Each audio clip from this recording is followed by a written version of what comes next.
ఒక్కసారి కొమ్మూరి గోల్డ్ కి కాల్ చేయండి. తాకట్లో ఉన్న మీ బంగారాన్ని విడిపించి మార్కెట్ ప్రైస్ కి వాళ్ళు కొనుక్కుని మిగతా డబ్బులు మీకు ఇచ్చేస్తారు. హాయ్, వెల్కమ్ టు మన టీవీ. మన టీవీ ఉంది మన కోసం. నేనింతే అన్న ధోరణిలో విజయశాంతి ఉన్నారా?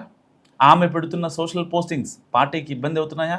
ఎమ్మెల్సీ అయ్యాక విజయశాంతి మంత్రి పదవి ఆశించిన ఎటూ తేలకపోవడం వల్లే ధిక్కార స్వరం వినిపిస్తున్నారా? కార్యక్రమాల్లో పాల్గొనకపోగా నష్టం కలిగిస్తున్నారన్న భావన కాంగ్రెస్లో కనిపిస్తోంది. నేను ఆశించింది ఇవ్వట్లేదు కాబట్టి నేనింతే అన్న ధోరణిలో కొంతమంది నేతలు ఉన్నట్లు భావిస్తుంది తెలంగాణ కాంగ్రెస్ నాయకత్వం.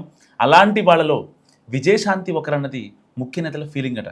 సో గడిచిన కొద్ది రోజులుగా అడపదడప విజయశాంతి చేస్తున్న ట్వీట్స్ కాంగ్రెస్ని ఎరకాటంలోకి నెట్టేలా ఉన్నాయని అంటున్నారు. తాజాగా షాబాద్ ఘటనపై విజయశాంతి ఫేస్బుక్లో ఒక పోస్ట్ పెట్టారు. అందులో ఆమె వ్యక్తం చేసిన అభిప్రాయాలు పార్టీని ఇరుకున పెట్టేలా ఉన్నాయని పిసిసి భావిస్తోంది. ఆమెతో పాటు రేణుకా చౌదరి వ్యాఖ్యలపై కూడా పార్టీ కొంత సీరియస్గానే ఉందని అంటున్నారు. సో ఎమ్మెల్సీ అయ్యాక విజయశాంతి మంత్రి పదవి ఆశించినట్టు ప్రచారం జరిగింది. ఆ విషయం ఎటు తేలకపోవడం, అంతులేని జాప్యం జరుగుతుండటంతో తన అసంతృప్తిని ఇలా బయటపెడుతున్నారని, ధిక్కార స్వరం వినిపిస్తున్నారంటూ గాంధీ భవన్లో చర్చ జరుగుతుంది. అయితే విజయశాంతి ఎమ్మెల్సీ అయినప్పటి నుంచి పార్టీ కార్యక్రమాల్లో పాల్గొనకపోవడం, ఎంపీ ఎన్నికల ప్రచారంలో కూడా కనిపించకపోవడం లాంటి వాటికి తోడు పార్టీకి నష్టం కలిగించేలా వ్యవహరిస్తున్నారన్న భావన కాంగ్రెస్ పెద్దల్లో ఉందట.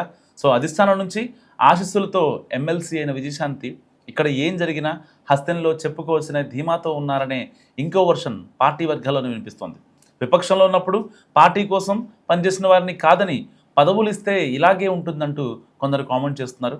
సో అధికారంలో ఉన్నప్పుడు చాలా జాగ్రత్తగా వ్యవహరించాలని, సొంత సభ్యులు ప్రభుత్వానికి నేరుగా సలహాలు ఇవ్వచ్చు కానీ సోషల్ మీడియాలో పోస్టులు పెట్టి పలసం చేయడం ఏంటని మాట్లాడుకుంటున్నారు గాంధీ భవన్లో.